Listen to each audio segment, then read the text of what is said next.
Hello everyone, this is the RPG Pundit, the final boss in internet shitlords. And just putting aside my pipe there for a moment.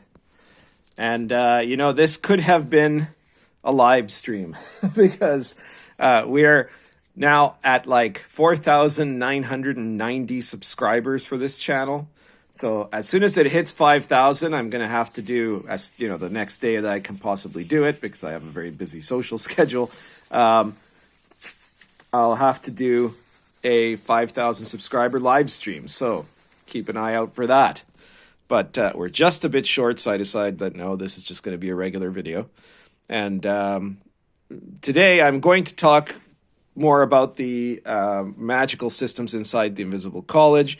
The second part of a video, the first part I think was like last month now already, because my second part kept getting interrupted by topical news, and there was a little bit of topical news today, but it's not enough to really make a whole video out of it. But I'll comment to this that Aaron the Pedantic, whose channel I'm sure a lot of you follow, and well, you should, it's a good channel. He's not as good as Dolly Pop, which is his wife, but anyways, Aaron the Pedantic was complaining today on Twitter. He was complaining that he had somebody that he's not going to name because he doesn't want to be the lesser person, right? He doesn't want to be mean, he says. Somebody basically accused him of being an alt-right Yahtzee, the word that rhymes with Yahtzee, and put him on a list of dangerous Yahtzees alongside Varg Vikernes. And this really upset him, he said. And I'm like, bitch, please, right? Literally every day I have someone do that, almost every single day, right? Like sometimes there'll be a 24 to 48 hour gap between the time when a wokist posts on either Twitter or Tumblr or their blog or somewhere that I'm a Yahtzee, right? And put me into the same boat, like I could have just gone on Aaron's channel and have done the screenshots of like 3 wokists in the last 3 days, listing me alongside actual, horrible people.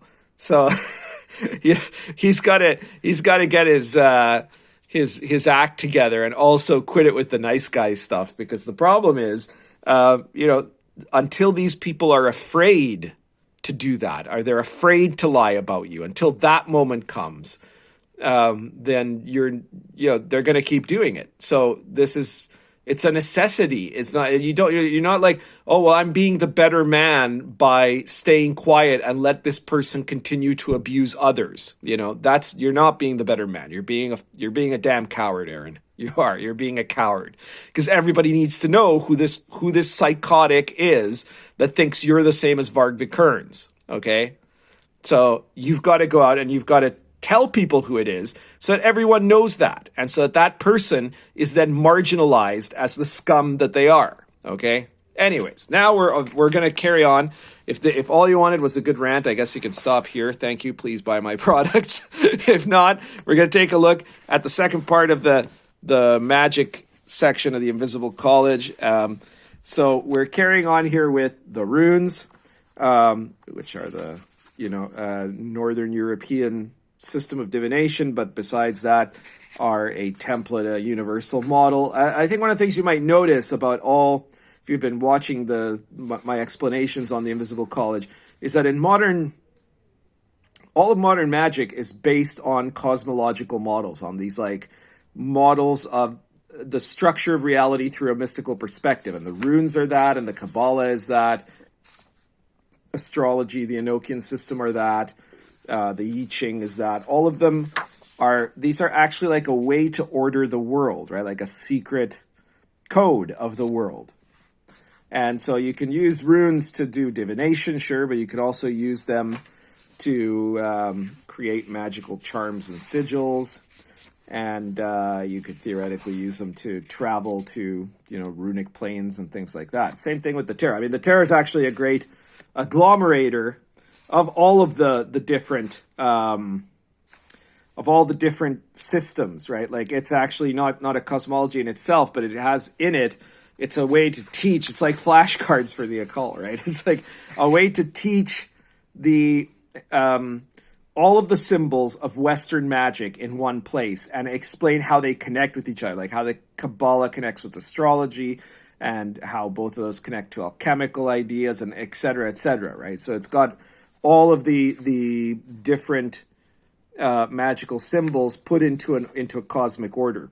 And of course, people use it for fortune telling, and there's tables here to tell you how to use that in a fortune telling. But also, you can invoke the tarot to obtain the powers of the tarot. You can astrally travel to the tarot planes. You have a whole section here on the different realms of the tarot, as it were, of the major arcana. And so you can see, this is the, I believe it's the paperback Amazon color version, I think. I don't remember if this is the Amazon or the Drivethru. But anyways, this is the paperback color edition. And as you can see, the colors are quite vibrant in some cases. I mean, not all of it is color. It's like with full colors. It's an interesting mix. Oh, here we go. So the next thing you get is to Urbanomancy. Urbanomancy is, no, it's not named after Urbanski. It's the magic of the city, which is a type of chaos magic that uses modern archetypes and symbols of the city. You know, just like it was something that came up in the late 70s, early 80s, I think, and it's a type of magic that says, well, you know, you have like the Wiccans and stuff that are like trying to talk about nature, but for most human beings, their nature is the city. And so you have to be able to create a magic of that, right? And so there's using divination, but to find places in the city that you need to go to, magically creating magically empowered guns, you know, invoking the spirits of the city, the archetypes of the city in which you're living in, and creating urban sigils by tagging walls with stuff. So sometimes, if you've sometimes seen some weird stuff on walls, it might be an urban sigil. And those are all the different magic techniques. And then you get magic theories, and you get into special techniques. And in the special techniques, you have things that are not actually like, you know, in the game system, you have magic practice and magic theory, and you always combine a practice with a theory. You could also do little magics with just practice, but you usually need a theory to do the more important stuff. And it's that combination that creates the magical effects you want to make. Magic techniques don't use that. There's stuff that's outside of it. And so they're a collection of all the kind of like other stuff related to occultism, but that isn't like traditional Western magic exactly, right? So you have stuff like Bhakti Yoga, which is the yoga of devotion, which was introduced into occultism in the 19th century to basically supplement the religious devotional aspect that was no longer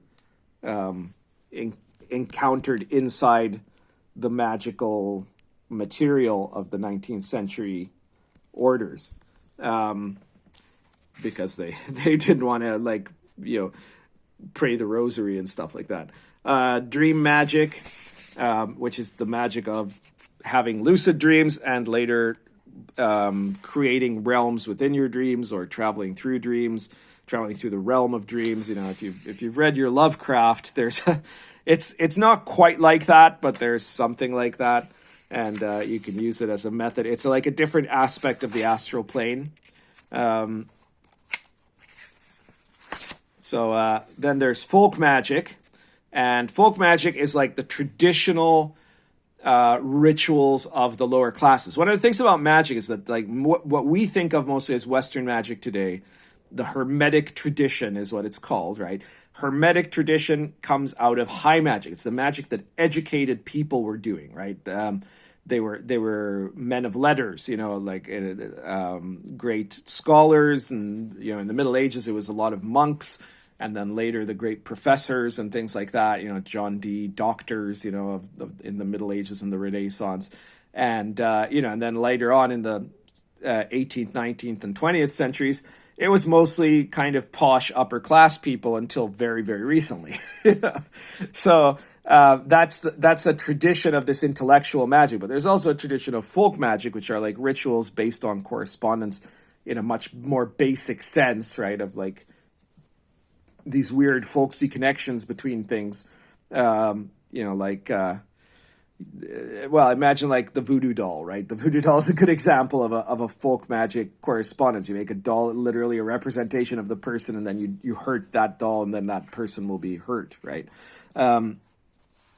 That's the idea. So this is a system that has a number of different special rituals: a cheese ritual to capture a thief, a fish ritual to seduce a man, a bone ritual to find an object, a recipe to cure infection, to cause a woman to become pregnant, to make weapons able to harm magical creatures, stone ritual for battle magic, serpent ritual to kill an oath breaker. So these are all like different little folk rituals that have survived from antiquity that a magician might be able to get. Usually the sort of stuff a chaos magician will get into. Then we get into mesmerism, which is the power of manipulating minds. Not quite like modern psychotherapy, but in some ways similar. It is the ability to use linguistic or gestural or touch programming to manipulate people into states of confusion, suggestibility, or sometimes outright trance. Past life memory is techniques that one can use to get recollections of their previous incarnations and potentially use that as a means to gain information. Then we have Qigong and Nedan, which are Eastern magical practices that have become popular in the West in the last 40 years or so among magicians.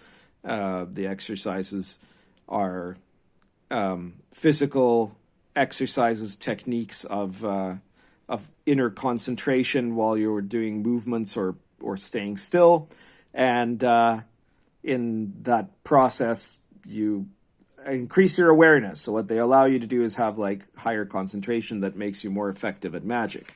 Same thing with Raja Yoga. Raja Yoga is somewhat older in the West. It's an Eastern practice of concentration that, again, showed up in the 19th century to replace the fact that whatever concentration techniques were being used by medieval magicians had kind of been lost. They didn't really survive in books. Transparency is basically the art of not being seen. So it's not invisibility, but it's the skill to like be able to, like what Obi-Wan Kenobi does on the Death Star, right? He's not invisible. It's just people can't seem to notice him, right? And that is a magical technique. Finally, there's details that there are other forms of magic that are potentially available and guidelines for the DM of how to do it. Also, some ideas of how to present the supernatural in the world, because what you want to point out in the game, part of the point of the Invisible College is that the world is surrounded, is the mundane world, what is the normal world is surrounded by magic all over the place.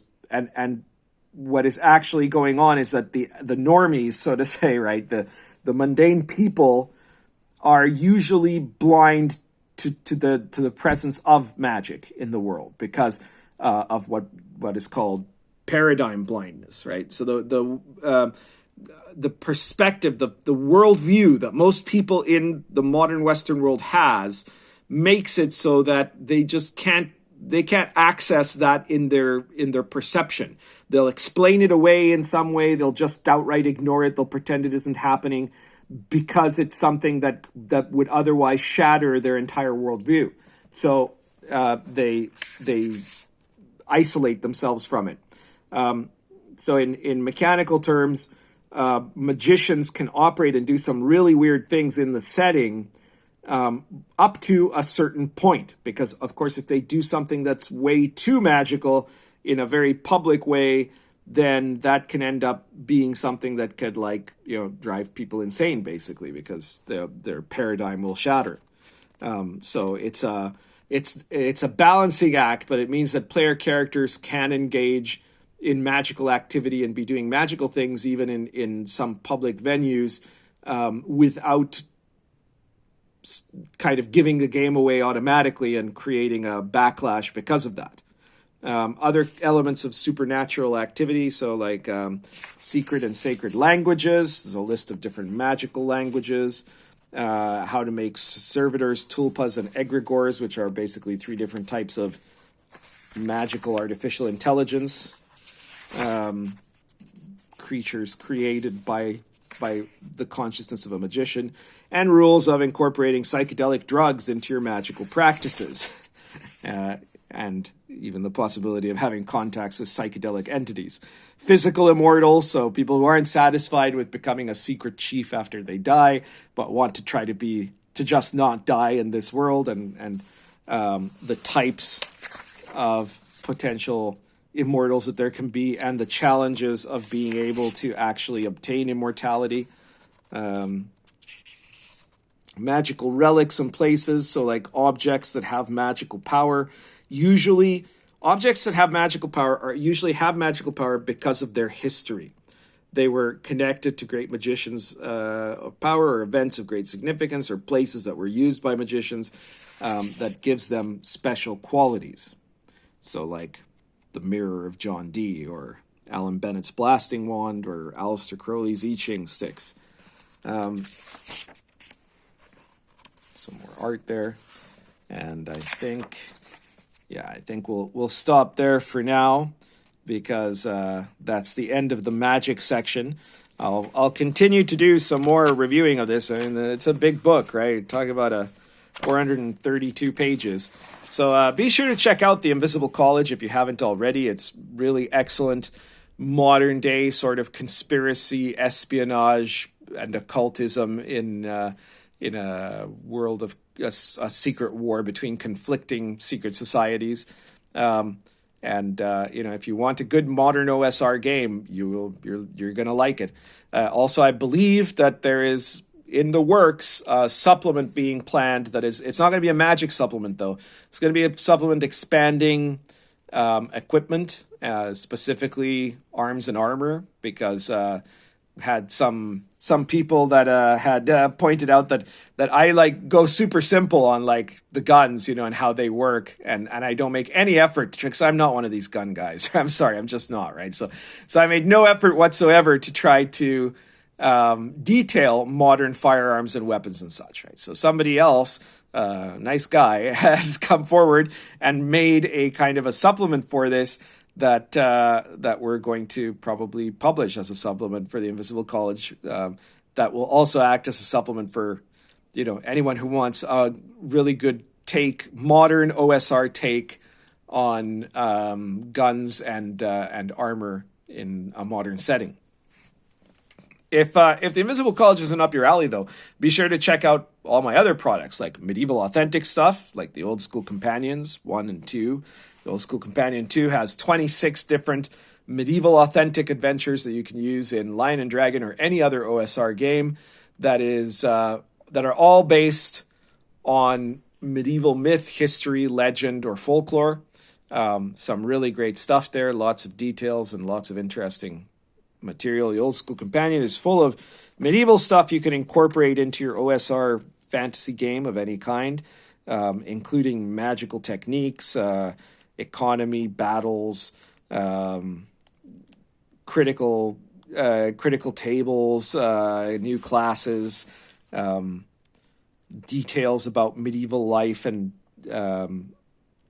all kinds of aspects of it that you might not have been using in your game, right? So check those out. Check out all my other products, including all 106 episodes of RPG Pundit Presents.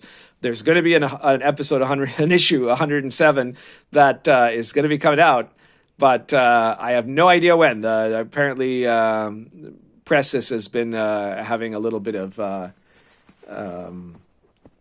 difficulty at the moment with getting stuff going, so I can't say when issue 106 is going to come out. And finally, stay tuned, because any time now, that is to say within the next couple of weeks or so, we're going to have out Sword and Caravan, which is That's going to be from Mad Scribe Games. And Sword and Caravan is going to be a majestic looking, full color.